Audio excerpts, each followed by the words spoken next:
사면이 정말 놀라운 속도로 변신하고 있습니다. 작년 하반기부터였죠.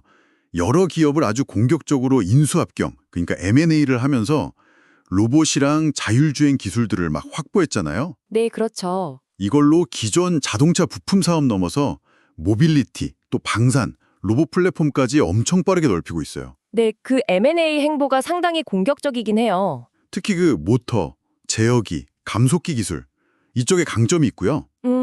근데 그게 마냥 좋다고만 볼 수는 없는 게 위험 부담도 같이 생각해야 하거든요. 아, 위험 부담이요? 네, 여러 분야로 너무 막 사업을 넓히는 게 자칫 잘못하면 회사의 핵심 역량이 분산될 수도 있어요.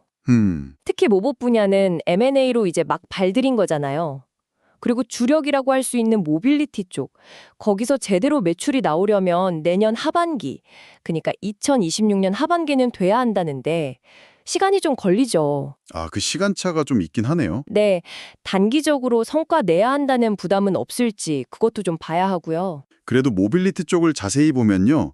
그냥 부품만 파는 게 아니라 현가, 제동, 또 차량 열관리 시스템까지 다 묶어서 플랫폼 형태로 제공하려고 하잖아요. 플랫폼화 전략이요. 네, 이게 자율주행 시대에 오면 차 안에서의 편안함, 안정성 이런 게 더 중요해질 테니까 시기적절해 보여요. 그 반향 자체는 맞다고 봅니다. 벌써 성과도 나오고 있잖아요. 수소전기 버스용 MR 유체 제품, 그거 1040대 납품했고 이컴프라 같은 전동 컴프레서 수주 얘기도 있고요. 네, 가시적인 성과들이 조금씩 나오긴 하죠. 아, 그리고 방산, 이것도 주목해야 돼요. 요즘 K방산 수출 엄청 늘면서 H사 같은 대기업 고객사가 부품 말고 아예 구동 플랫폼 전체를 달라고 할 정도래요. 그 정도면 기술력은 인정받았다고 봐야겠네요. 그렇죠. 국방혁신 4.0의 핵심인 구동 시스템 전동화 기술 수주도 이미 여러 개 확보했고 지금 수주 잔고의 한 15% 정도가 방산이라고 하더라고요. 네, 그 모빌리티 플랫폼화나 방산 수주 자체는 긍정적인 신호는 맞습니다.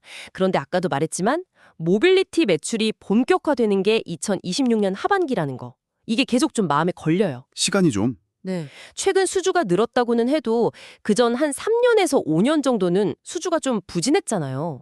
그 말은 시장 경쟁이 치열하거나 아니면 수요 변동성이 크다는 걸 수도 있거든요. 그럴 수도 있겠네요. 그리고 방산 수주 비중 15%? 이것도 늘어난 건 좋은데 방산이라는 게 또 지정학적 상황이나 정부 예산 같은 외부 변수에 너무 민감하잖아요. 아, 그렇죠. 변수가 많죠. 특정 대기업, H사 같은 곳에 대한 의존도가 너무 높아지는 것도 장기적으로 보면 좀 위험할 수 있고요. 그래도 저는 로봇 분야가 사면의 진짜 미래 같아요. 그 로봇 만드는 데 필요한 8가지 핵심 기술 중에 7개를 자체 개발하거나 확보하겠다. 이 목표를 세웠다는 것 자체가 엄청난 자신감 아닌가요? 목표는 야심차죠. 근데 항상 실행이 문제라서. 최근에 로봇의 두뇌 격인 제어 시스템 회사 케이스랩, 또 몸체 구동계 만드는 EV 솔루션 인수했잖아요. 이게 딱 로봇 플랫폼 핵심 역량을 빨리 우리 걸로 만들려는 전략으로 보이거든요. 네, 내재화 전력이죠. 이걸로 품질이나 AS, 가격 경쟁력에서 중국 경쟁사들하고 확 차이를 벌리겠다는 거고요. 자체 개발한 BLM 모터는 벌써 해외 인증까지 받았다고 하고요. 그 부분은 긍정적이네요. 물류자동화 기업 VS사, AMR, 그 자율이동 로봇같이 개발하고 있고 부산항 하용 로봇 프로젝트 참여나 미국 기업 입찰 참여 소식도 들리고 실제 사업도 활발해요. 네, 움직임은 활발한 것 같습니다. 2030년까지 세계 100대 로봇 부품 기업 되겠다. 또 주행 로봇 구동 모듈 매출이 연평균 160%씩 클 거다. 이런 전망 보면 기대가 되죠. 기대는 되는데 과거에 D사랑했던 프로젝트처럼 기술 개발은 했는데 고객사 양산으로 이어지지 못한 경우도 있었잖아요. 그런 사례가 있었죠. 그리고 지금 로봇 분야 수주 잔고 비중이 아직 전체의 10% 정도밖에 안 된다는 것도 현실이고요. 아직은 비중이 작긴 하네요. 아, 그리고 AAM, 미래항공 모빌리티. 여기도 장기적으로 보고 투자하고 있잖아요. 인프라 구축, 실증 사업 참여, 또 미국 S사, 독일 H사 같은 글로벌 기업들이랑 파트너십 맺으면서 시장 선점하려는 거죠. 2029년에 의미 있는 양산 수주 목표라고 하고요. AAM은 솔직히 아직 너무 먼 미래 얘기 아닌가 싶어요. 2029년 양산 수주 목표. 이건 지금으로서는 불확실성이 너무 크죠. 장기적인 포석이라고 봐야겠죠. 그리고 독일 H사랑 초기 협력을 한다는 게 어쩌면 아직 사면 자체에 AAM 핵심 기술이 좀 부족하다는 걸 보여주는 걸 수도 있고요. 아, 그렇게 볼 수도 있겠군요. 하지만 재무적인 성장세를 보면 또 희망적인데요.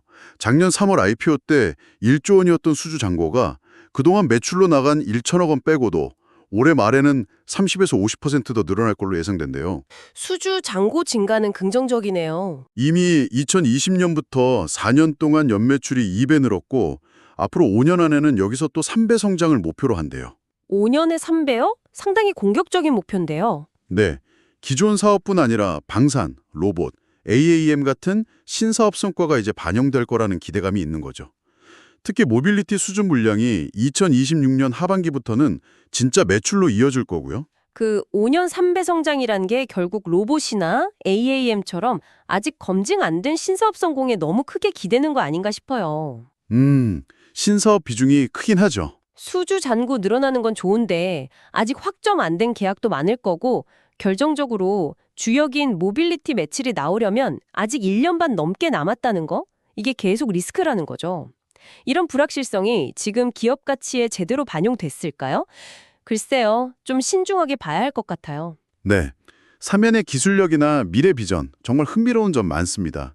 근데 또 한편으로는 이렇게 여러 첨단 분야에 동시다발적으로 뛰어드는 게 과연 최선일까? 이런 생각도 들어요. 특히 기술도 엄청나야 하고 돈도 많이 드는 로봇, AAM 여기서 계획대로 다 잘 될 수 있을지 이건 좀 지켜봐야겠죠? 맞습니다. 혁신에는 항상 도전이랑 위험이 따르니까요. 사면이 40년 동안 자동차 산업에서 쌓은 경험으로 모빌리티 넘어서 방산, 로봇, 또 미래의 AAM까지 다 아우르는 통합 플랫폼 기업이 되겠다. 아주 야심찬 계획이죠. 네, 그렇죠. 과연 이 핵심 기술 내재화와 플랫폼 전략이 다른 회사들이 못 따라오는 강력한 경쟁 우위, 소위 해자가 될 수 있을지, 아니면 너무 많은데 힘을 쏟다가 성과 내기 전에 어려워질지, 시청자 여러분은 어떻게 보시나요? 네, 앞으로 사면이 어떻게 나아갈지 계속 주목해 볼 필요가 있겠습니다.